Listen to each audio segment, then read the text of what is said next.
Hey, what's going on, everyone? It's astrologer Eric Rosen for Viking Rising Astrology for November 15th, 2023. Thanks so much for being here. If you want to get that private astrology reading, pop into that link in that bio. Would love to connect and get you going on the rest of your Scorpio season and seeing what's the outlook, what's the seeds that you're planting going into the new year, these next several months for your intentions. It's a good time for it. Well, we got that moon in Sag today, so yeah, we might be wanting to grow, we might be wanting to expand, we might be wanting to keep things positive, but we can't be a little too all over the place. I mean, this is just, Mercury and the moon, so these are somewhat more of the fickle energies. They're not the things really dominating the zodiac. I think first we have to remember we are in this new moon in Scorpio cycle, especially with the moon on Mars, and that going deep is going to really look like finding your strength, finding that, that drive, like when you feel like you have nothing left and actually going deep into it. And, if you're feeling, sort of like, I don't know if I can dig deep, I don't know if I can focus, and you feel like defeated, you want to give up.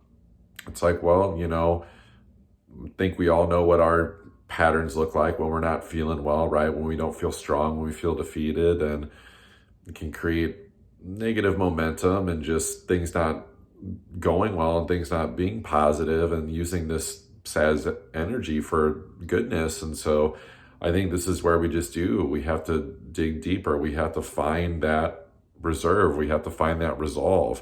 Saturn in Pisces is reminding us to stay in integrity, to not let the past get us down, to not let the things that we're having trouble fully identifying, especially with Venus and South Node and Libra. This brings up relationships. There's a lot going on with the rebalancing, the recalibration in relationships.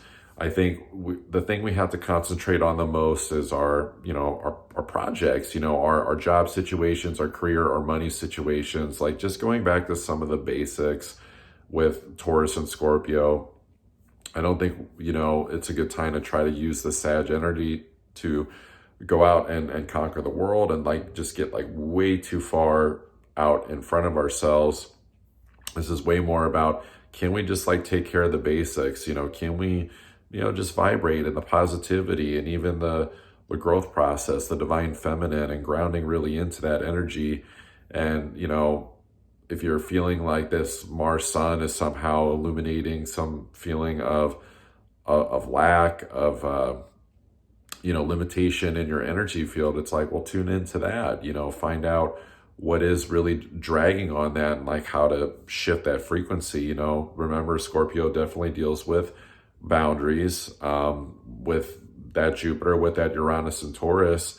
There is a meticulous approach, especially when this new moon was opposing Uranus. Like, there are different ways to approach things. So, maybe if you feel like the Scorpio energy, is creating like wanting quick expectations and things come fast with the Sag energy, maybe it's a little bit more about slowing down and smelling the roses and seeing that there are little steps to take to feel better in our lives, to where we can actually start to magnetize things instead of magnetizing things that we don't want. So this is definitely about taking care of business today, focusing on really, I would say, the art of transmutation and boundary setting.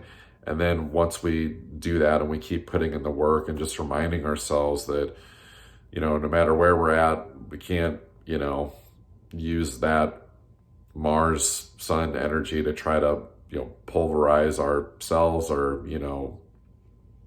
just the blocks or things that energetically feel like they're not paying off or something like that. I think remembering with this Pluto and Capricorn, it's been a really long haul since 2008 and we're not done with it yet, baby. So it's like, we just got to keep climbing, keep putting in the work, keep putting in the effort, and keeping that bigger picture in mind, that deeper why of like, why do we do what we do? That's definitely going to be the foundational basis for taking these steps to keep us motivated, to keep us going up the mountain.